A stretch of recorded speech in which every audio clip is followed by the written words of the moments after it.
저는 오늘 봉독해 올린 말씀 가지고요, 요시아의 길을 따라라는 제목으로 여러분과 좀 말씀을 나누겠습니다. 제가 금요 기도회 때는 되도록 다음 날 토요일 매일 성경 본문을 여러분과 좀 나누려고 하는데, 오늘은 그냥 우리 금요일 본문을 그대로 여러분과 좀 나누려고 합니다. 토요일 본문은 제가 주일날 좀 나누고자 해요. 제가 요시아에 대한 이야기들을 참 여러분과 또 이미 설교를 나누었던 것 같고, 요번에 사실 묵상을 하면서 다시 요시아라는 인물을 만나면서 참 요시아라는 인물을 한마디로 정의한다면 길을 만드는 사람이었구나 라는 생각을 해보게 되었는데요. 그의 선친 또 그의 조부 므낫세와 아몬의 정말 암울했던 시간들, 거의 반백년의 시간들 동안 이스라엘은 처참하게 죄악에 짓밟혔습니다. 그래서 정말로 주님이 다스리시는 나라가 아니라 죄가 다스리는 나라, 우상천지로 하나님 앞에 드려졌던 나라. 그래서 주님을 향해 나아가는 길이 어느덧 사라져버린 그런 나라가 되어버리고 말았는데요. 그런 상황 속에서 마지막 이제 요시아가 등장을 하게 됩니다. 왜 제가 마지막이라는 표현을 쓰냐면, 남왕국 유다의 계보 가운데 선한 왕으로 인정받는 왕이 8명이 있어요. 근데 그 8명 중에 이 요시아가 마지막입니다. 마지막 희망의 불씨예요. 남왕국 유다가 하나님 앞에 돌아올 수 있는 마지막 희망의 불씨로, 저는 마지막 희망의 불쏘시개로 하나님께서 이 요시아를 부르셨구나. 이 22장, 23장 요시아에 대한 이야기를 묵상하면서 저는 그런 마음이 들더라고요. 므낫세로 인해서 마음이 확 답답했던 그 마음이 막 시원해지는 그런 느낌이요. 내 마음도 이런데 하나님은 얼마나 요시아를 바라보시고 정말 시원하실까. 제가 주일에 나눌 말씀 23장을 제가 어제 사실 묵상하면서 하나님의 마음을 아주 정말 속 시원하게 요시아가 유다를 아주 갈아엎는구나. 정말 속속들이 아주 그냥 유다에 깊이 뿌리내려 있던 죄악들을 다 뽑아냅니다. 그런 요시아의 모습을 보면서 하나님이 오늘 이 시대에 요시아 같은 인물을 찾으시지 않을까. 정말 우리의 현실이 그러하지 않습니까? 뭔가 희망을 이야기하기에는 참 암울한 현실을 우리가 살아가고 있잖아요. 한국 교회도 많은 어려움에 놓여 있고, 그래서 정말 교회가 정말로 존재의 존폐 위기에 놓여 있는, 불과 이제 30년이 지나면 제가 종종 말씀드렸지만 한국 교회의 성도가 한 200만 가까이가 줄어들 거다. 불과 2년 사이에 우리 이제 한국 교회 안에 큰 교단이라고 하는 통합 측, 합동 측 교단에서 무려 50만이나 되는 성도가 줄었대요. 어마어마한 수가 지금 기하급수적으로 성도들이 줄어가고 있는, 한국교회가 정말 존폐 위기에 놓여 있는 그런 상황인데요. 요시아는 8세, 정말 어린 나이에, 우리가 이제 조선시대 사극을 보면 어린 세자가 왕위에 오른 것 같은 그런 모양으로 왕위에 오르게 됩니다. 왕위에 오르기는 참 어린 나이죠. 거기에는 사연이 있는데 그의 부친이 아몬이에요. 므낫세 다음에 아몬인데, 그가 즉위 2년 만에 그의 신복들에게 반역으로 죽임을 당한 까닭에 그렇습니다. 그러니까 갑자기 아버지가 신복들이 반역을 일으켜서 죽여버리니까 그의 아들이 그냥 갑자기 왕위에 오르게 된 상황인 거죠. 그렇게 어린 나이에 왕위에 오른 이 요시아를 성경은 오늘 우리가 함께 읽었지만 2절에 이렇게 표현하고 있습니다. 이렇게 열왕기하에 여러분들 이렇게 왕들에 대한 표현은 하나님이 그의 치적에 대해서, 그의 통치에 대해서 전반적으로 평가하신 평가인데요. 보시면 어떻게 평가합니까? 여호와 보시기에 요시아가 정직히 행하고 그의 조상 다윗의 길로 행하고 좌우로 치우치지 아니하였더라, 이렇게 평가를 하고 있습니다. 사실 열왕기하를 여러분들이 계속 묵상하거나 혹은 읽어오신 분들은 아시겠지만, 앞에 여호와 보시기에 정직히 행하고 그의 조상 다윗의 길로 행했다라고 하는 이 표현은 그래도 유다의 좀 좋은 왕들, 선한 왕들에게는 공식처럼, 그죠? 찬송가의 후렴처럼 따라붙는 표현이에요. 그죠? 하나님 보시기에 정직했고 다윗의 길로 행했다. 그런데 이제 그 뒤에 나오는 좌우로 치우치지 아니했다라는 이 표현만이 이 요시아에 대한 특별한 평가입니다. 요시아가 특별한 것은요, 제가 서두에도 살짝 말씀을 드렸지만 그에 앞서 그의 조부 므낫세, 그리고 부친 아몬이 유다를 참 오랜 기간 죄로, 악으로 물들였기 때문에 그렇습니다.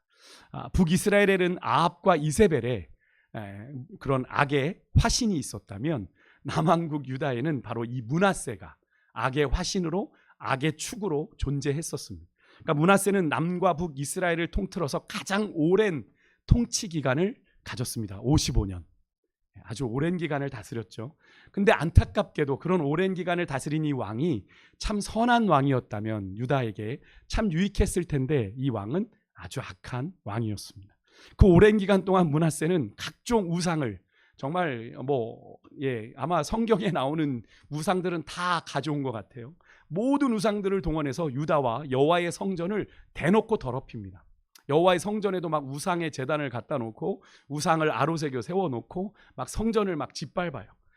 그것만이 아닙니다. 자기만 그런 게 아니라 백성들 또한 우상 숭배로 이끌고 하나님이 멸하신 이방 민족보다 이 유다 백성을 더 악하게 만들었다라고 성경은 기록을 합니다. 그러니까 유다의 지경이 어느 정도인지. 또 그것만이 아니에요. 이 므낫세는 무죄한 자의 피를 흘렸어요. 무죄한 자란 죄가 없는 자들인데 내 마음에 안 든다고 다 죽여버렸는데 그 죽인 자들의 피가 예루살렘 이 끝에서 저 끝까지 가득했다라고 이야기를 하니까 얼마나 무죄한 자들이, 그죠? 하나님 섬기려고 했던 무죄한 자들이 죽임을 당했는지를 상상해 보십시오.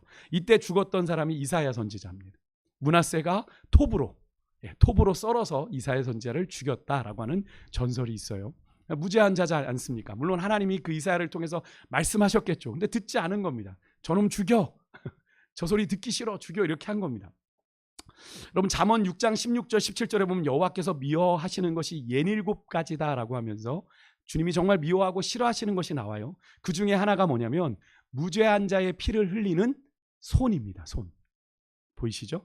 므낫세는 그것을 고려해서 봤을 때 하나님의 백성을 다스리는 하나님의 택하신 왕으로서 하나님을 경외하려고 애쓰고 힘쓰기보다는 어떻게든 하나님을 거스르고 하나님을 향해 거침없이 도발하고 도전했던 왕이 므낫세예요. 그런 왕이 무려 55년, 거의 반백년의 시간 동안 유다를 다스렸다는 사실이 너무나 마음이 참담하고 그 기간 동안 유다가 어떤 상태가 되었을지 여러분 상상이 가십니까? 그들의 상태가. 그런 므낫세를 이어서 왕위에 오른 이 요시아의 아버지 아몬, 비록 2년이지만 그도 또한 그 짧은 2년의 기간 동안 아버지 므낫세의 길을 따라갑니다.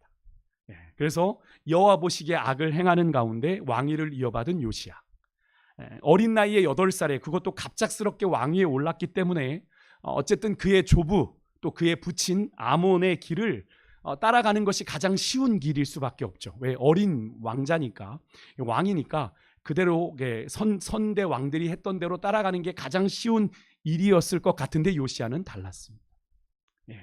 그래서 요시야가 좀 특별하다고 한 이유가 바로 그것인데 뒤에 가면 이런 요시야를 23장 25절에 이런 요시야에 대해서 이렇게 평가합니다. 우리 화면을 보고 같이 한번 읽어볼까요? 같이 읽겠습니다. 시작. 요시야와 같이 마음을 다하여 뜻을 다하여 힘을 다하여 모세의 모든 율법을 따라 여호와께 돌이킨 왕은 요시야 전에도 없었고 후에도 그와 같은 자가 없었더라. 요시야는 이전에 조부 므낫세 부친 아몬으로 인해서 사라져 버린 하나님의 택한 백성들이 걸어가야 하는 하나님께로 나아가는 그 길을 다시 만든 사람이에요. 하나님께로 어떻게 했어요? 돌이킨 왕은 전에도 후에도 이런 왕이 없었다. 히스기야는 하나님을 의지하는 것, 하나님을 의뢰하는 일에 있어서 전에도 후에도 없었다라고 평가를 받았는데 이 요시야는 어떻습니까? 하나님께 돌이켜 하나님의 길을 걸어간 왕으로서는 전에도 후에도 이런 왕이 없었다. 제가 주일날 나눌 말씀을 아마 들어보시면 왜 성경이 그를 가리켜 이렇게 평가했는지를 알게 되실 것 같은데요. 근데 여러분 이 요시야의 결단이 그 조부 또 그의 아버지의 길을 이 57년 그것만 놓고 보면 다 57년인데 그 57년의 기간을 거스르고 다른 길을 걸어간다는 그 결단이 여러분 쉬웠을까요? 조금 전에도 제가 조금은 장황한 듯 여러분에게 설명을 드렸지만 지금 8세밖에 되지 않은 이 어린 요시야가 다스려야 하는 나라는 어떤 상태냐면 그의 조부 므낫세 부친 아몬의 연이은 57년의 악행을 벗어나 그 안에 사로잡혀 있는 나라였어요. 근데 그것을 정반대의 길을 걸어가려고 한다? 결코 쉬운 일이 아니었을 겁니다. 근데 므낫세와 아몬 도합해서 57년. 그런데 이 57년만이 아니에요. 지금 요시야가 개혁을 시도한 때가 언제냐면 3절에 보니까 요시야가 즉위한 지 18년, 18째 해라고 이야기를 합니다. 그러니까 57년에다가 18년을 더해야 되는 거죠. 요시야가 18년 동안은 그냥 있었던 거예요. 아직 개혁을 본격적으로 하지 않은 겁니다. 힘을 키우고 있었겠죠. 어린 왕이었기 때문에. 그러니까 무려 75년의 시간 동안 유다 백성들 안엔 깊이 뿌리 내린 이 죄악의 쓴뿌리를 이 요시야가 한 번에 뿌리 뽑는다라는 건 결코 쉽지 않은 일이었을 겁니다. 어느덧 그들의 삶에, 이 유다 백성들 삶에 깊이 뿌리 내린 죄는 더 이상 죄가 아니라 그들에겐 하나의 문화가 되어버렸고, 관행이란 이름으로, 관습이란 이름으로 그들의 삶에 깊이 자리 잡고 있었어요. 더 이상 우리가 관행이라고 얘기하면 뭡니까? 뭐 건축계의 관행, 그죠? 건설 현장의 관행, 뭐 정치의 관행, 경제의 관행, 이렇게 하면 뭔가 죄가 아닌 것처럼, 그죠? 뭔가 그냥 용인되어지는, 그냥 불법이지만 불법이라 말하지 않고 굳이 죄라고 언급하지 않는, 그게 관례잖아, 이렇게 넘어가는 일들을 말하는 겁니다. 근데 그렇다고 그게 죄가 아닙니까? 죄이죠. 근데 더 이상 죄가 아닌 것처럼 희석되어져 버린 문화가 바로 관행과 관습, 문화인 거죠. 그러니까 그것을 요시야가 지금 거스르려고 하는 겁니다. 50년 가까이, 거의 70년 가까이 뿌리내리고 있는 그 죄의 관습들, 그것을 거스르고자 할 때 여러분, 요시야에게 얼마나 많은 반대가 있었겠습니까? 우리가 사극을 보면 왕이시여 통촉하여 주시옵소서, 그죠? 그 부하들이 막 그러지 않습니까? 이건 우리 뭐 나라가 하던 일이 아닙니다. 뭐 명에 대한, 중국에 대한 사대부의 도리가 아닙니다. 뭐 이런 장면을 떠올려 본다면 요시야도 마찬가지로 그런 반대에 급격하게 부딪히지 않았겠습니까? 하지만 요시야는 오늘 성경의 표현대로 좌로나 우로나 치우치지 않았습니다. 그 이유는 뭐냐면 그에게는 분명한 기준이 있었어요. 뭐예요? 그 기준이 바로 하나님이었습니다. 하나님의 말씀이 그의 기준이 되었기 때문에 이 요시야는 흔들리지 않을 수 있어요. 여러분, 하나님이 우리의 삶의 유일한 기준이 되면 여러분, 우리는 좌로나 우로나 치우치지 않을 수 있습니다. 여러분, 근데 왜 우리가 자꾸 좌로 치우치고 우로 치우치고 또 세상에서 이리 기웃하고 저리 기웃하고, 그래서 이리 갈팡질팡 이리 갔다 저리 갔다 하는 이유가 뭡니까? 우리가 마음의 기준을 잃어버리고 중심을 잃어버리기 때문에 그렇죠. 그죠? 당장 우리 앞에 직면한, 그죠? 현실, 형편, 상황으로 인해 또 맞서 보려고 했는데 반복되는 자꾸 실패, 좌절, 그래서 부인할 수 없는 내 한계가 너무나 또렷하게 보이는 것으로 인해 구원받은 성도의 거룩한 삶의 유일한 기준이신 하나님을 향한 하나님의 말씀에 대한 우리의 믿음이 자꾸 흔들리기 때문에 그런 것이죠. 하지만 요시야는 달랐습니다. 요시야는 달랐습니다. 당시 요시야가 죄에 찌들 대로 찌든 나라를 개혁하는 일은 그렇게 환영받을 일이 아니었어요. 환영은 고사하고 반대에 부딪히지 않으면 다행인 그런 암울한 이 유다의 현실을 이 요시야는 그냥 방관하지 않았습니다. 하나님 앞에서 이 죄악의 온상이 되어버린 이 유다를 바로 세우기 위해서 요시야는 기꺼이 그 나라의 대세를 거스르는 선택을 감행한 겁니다. 여러분, 그렇습니다. 세상이 암울하다고, 어둡다고, 답이 없다고 우리가 지레 포기해서는 안 되는 거죠. 지금 요시야가 맞이한 유다의 상황이 그랬습니다. 과연 내가 이렇게 한다고 이 나라가 바뀔까? 내가 그렇게 한다고 이 나라가, 아무리 내가 왕인데 무려 70년 가까이 뿌리내린 그 관행, 관습, 그걸 어떻게 다 뿌리 뽑겠어요? 그런데 요시야는 그래도 합니다. 여러분, 그런데 여러분, 어두울수록 별이 더 빛나게 되는 거죠. 우리가 서울 시내에서 별은 보지 못하지만 시골에 가면, 어두운 시골에 가면 별이 더 잘 보이는 것. 여러분, 그것은 어두운 곳에서 별이 더 잘 보이게 되는 거잖아요. 여러분, 한국교회가, 여러분, 제가 서두에도 말씀드렸지만 존폐 위기에 놓여 있고 어렵다고 여러분 낙심하거나 우리가 체념하지 말고, 내가 그렇게 산다고 교회가 달라지겠어?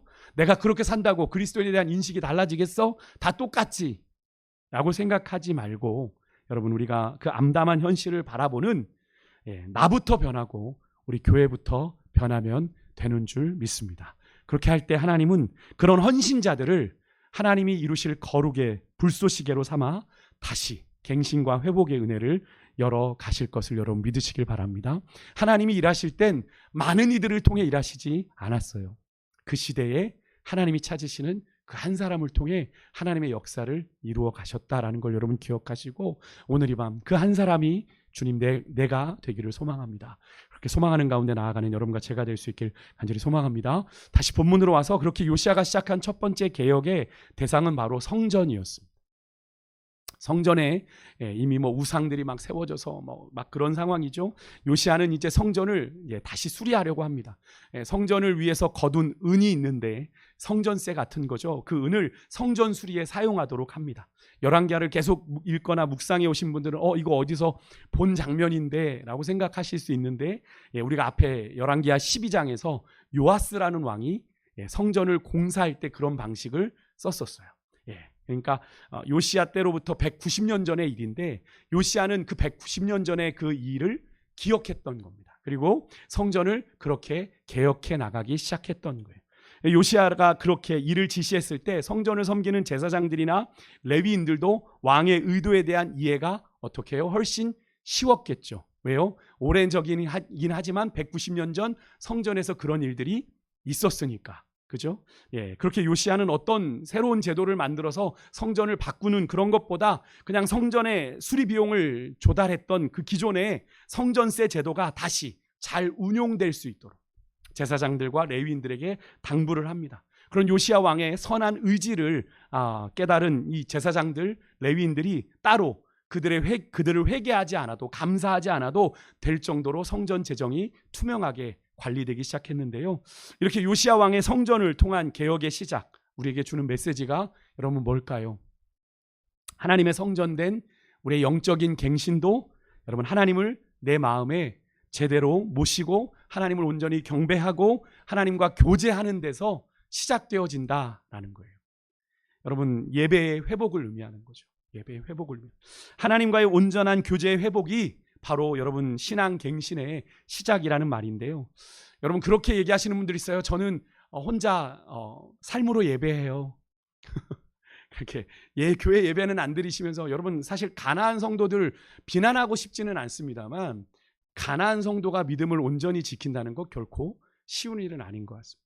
예배 자리 나와야 예배를 경험해야 되는데, 혼자 온라인으로 예배한다는 것 여러분도 경험해 보셨지만 예배가 아니라 예배를 보는 사람이 되는 거죠. 사실 예배는 하나님 앞에 우리가 마음을 드려야 되는 건데, 여러분 그렇게 되는, 그래서 예배의 자리가 무너지기 시작하면 신앙이 무너지기 시작하는 거죠. 그래서 제가 늘 청년들에게 그런 이야기합니다. 너희들의 신앙의 마지노선은 주일 예배야. 주일 예배가 무너지면 너희들의 신앙에 적신호가 들어왔다고 보면 돼. 마지막 여러분 예배의 자리가 마지막 그것인데, 여러분 신앙에 문제가 있음을 느낄 때 우리는 예배 자리를 떠나고 싶어집니다. 예배에 오기 싫어지고 예배 자리, 기도의 자리 오기 싫어지는데, 그럴 때일수록 우리가 더 해야 되는 건 뭐냐면 바로 예배 자리에 대한 사수입니다.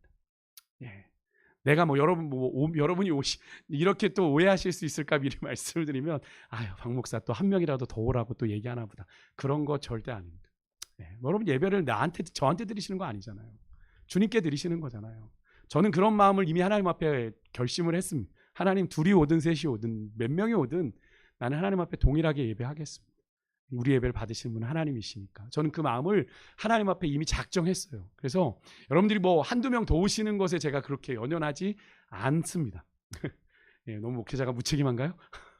예배 받으시는 건 하나님이시니까. 여러분 그래서 우리가 예배를 회복하는 것이 중요해요. 어떤 집사님이 그런 말씀 하셨어요. 청년들에게. 제가 일전에도 한 말씀 드린 적이 있는데, 그 집사님에게는 그 예배 자리를 사수했던 것이 되게 은혜였던 것 같습니다. 청년들이 이렇게 얘기했어요. 너희들이 무슨 일이 있어도 예배 자리를 지키라고. 에스겔 16장 6절의 말씀, 피투성이라도 너희가 살아있으라 라는 그 말씀을 이 집사님이 인용하면서, 청년들이 치열하게 그죠? 믿음을 지키려고 세상에서 살아가잖아요. 그런 가운데 그들이 마지막으로 지켜야 되는 건 예배다. 너희들 예배 자리를 포기하지 말아라. 이렇게 얘기를 하셨어요. 그것이 너희들의 인생을 결과적으로 손해보지 않는 결정적인 비결이 될 거야. 나는 그걸 뒤늦게 깨달았는데 너희들은 그것을 놓치지 않았으면 좋겠다.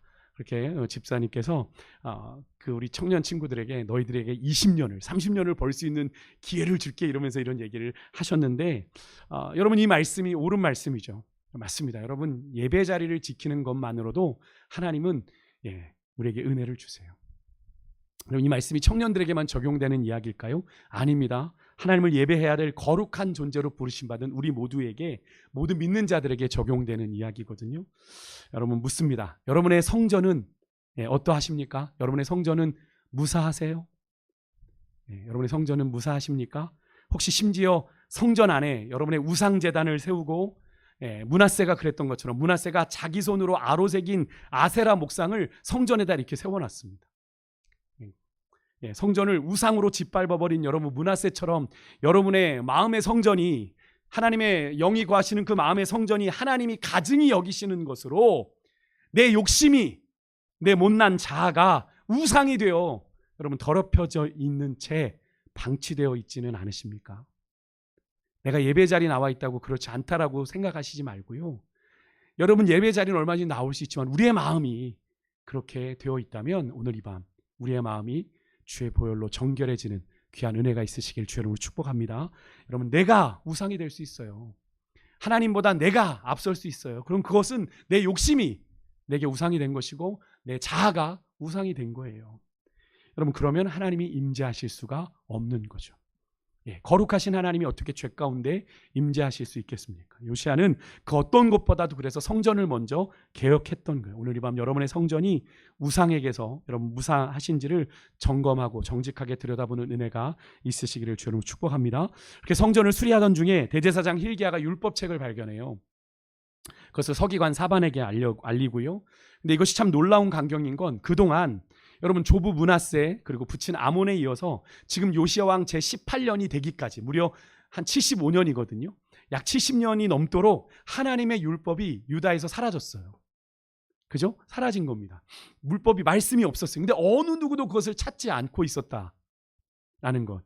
여러분 율법책은 하나님이 그들에게 계시하여 주신 하나님의 말씀인데, 근데 그 말씀이 부재했는데도, 그 말씀이 없었는데도 70년이 넘도록 이들이 찾지 않았다. 그 말씀을 다 몸으로 익혀서 살아내기에 말씀이 필요 없었던 건가요? 아닙니다. 유다가 이지영이 되는 건 너무나 당연한 일인데요. 여러분 왜 그러냐면 잠언 29장 18절에 이런 말씀이 나와요. 잠언 말씀 한번 같이 읽겠습니다. 시작. 묵시가 없으면 백성이 방자히 행하거니와 율법을 지키는 자는 복이 있느니라. 여기서 묵시가 계시거든요. 하나님의 계시의 말씀이 없으면 백성이 어떻게 된대요? 방자히 행한대요. 지금 유다의 상황이 딱 그러한 상태잖아요. 말씀이 없으니까, 하나님의 율법을 잃어버린 상황이니까 뭐 하나님을 거침없이 지금 도발하며 죄 가운데 살아가고 있는 거예요. 그러니까 하나님의 말씀에 대한 유다 백성들의 자세가 어때요? 관심도 없고 무시하고 그냥 되는 대로 살고 있는 상황인 겁니다. 그 적나라한 영적 실상을 요시야의 조부 므낫세 시절에 유다 백성들의 상태가 어디까지 이르렀는지를 살펴보면 우리가 좀 확인할 수 있는데, 앞에 21장 8절 9절에 유다 백성들의 상황이 이랬습니다. 한번 읽어볼게요. 같이 읽습니다. 시작. 만일 이스라엘이 나의 모든 명령과 나의 종 모세가 명령한 모든 율법을 지켜 행하면 내가 그들의 발로 다시는 그의 조상들에게 준 땅에서 떠나 유리하지 아니하게 하리라 하셨으나 이 백성이 듣지 아니하였고 므낫세의 꾀물 받아 악을 행한 것이 여호와께서 이스라엘 자손 앞에서 멸하신 여러 민족보다 더 심하였더라. 아멘. 여기서 뭐가 나오죠? 율법이 나옵니다. 율법이라는 표현이 나와요. 말씀이 나오죠. 당시에 율법책이 없었으니 뭐 구두로라도 전승된 율법에 대한 준수의 요청이 있었는데 유다 백성들이 어떻게 반응했어요?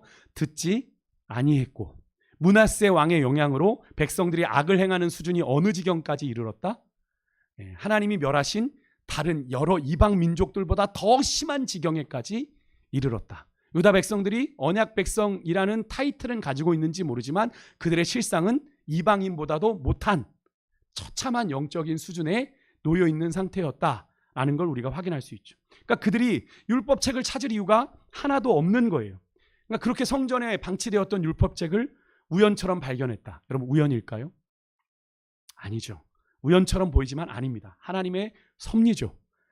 유다의 마지막 선한 왕인 요시야를 통해 하나님이 유다에게 마지막 회개와 구원의 기회를 주시기 위한 하나님이 손을 내밀어 주신 거죠. 너희들 내가 다시 율법책을 너희들에게 줄게. 이 말씀대로 한번 살아내보자. 그런 하나님의 마음을 아는 듯 별 대수롭지 않게 율법책을 가져와서 읽고 있는 서기관 사반이 민망할 정도로 11절에 보니까 요시야 왕은 그 말씀을 듣자마자, 성경에 보니까 곧이란 표현을 썼습니다. 말씀에 대한 즉각적인 반응을 한 거죠. 어떻게 했어요? 그의 옷을 찢습니다. 왜 그랬어요? 그의 율법책에 기록된 심판의 대상이 누구예요? 바로 자신과 유다 백성인 걸 깨달은 거죠. 이대로는 우리 하나님 앞에 멸망당하겠구나, 심판당하겠구나.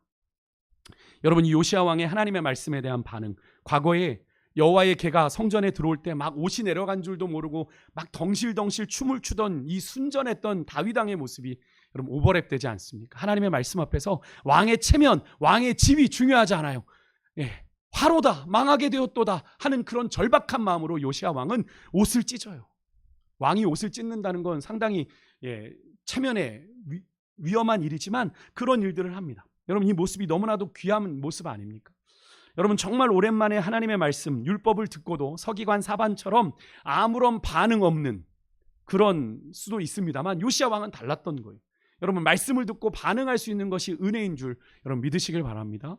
말씀을 듣고 반응할 수 있는 게 은혜. 오늘 요시야 왕이 어떤 반응을 옷을 찢었다. 19절에 보면 요시야가 하나님께 겸비하여 통곡했다. 회개를 의미하는 행동들이죠. 그죠? 하나님 앞에 회개하고 통곡했다.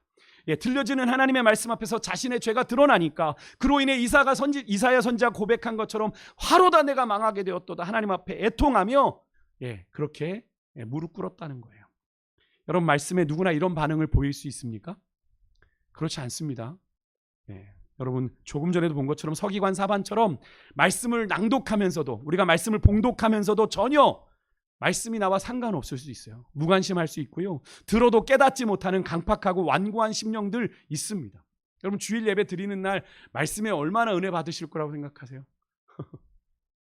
그리 많지 않아요. 생각보다. 통계상 그렇습니다. 그러니까 말씀을 듣는다고 다 요시야처럼 반응하는 것이 아닙니다. 그래서 말씀을 듣고 반응할 수 있는 것도 여러분 은혜인 거예요.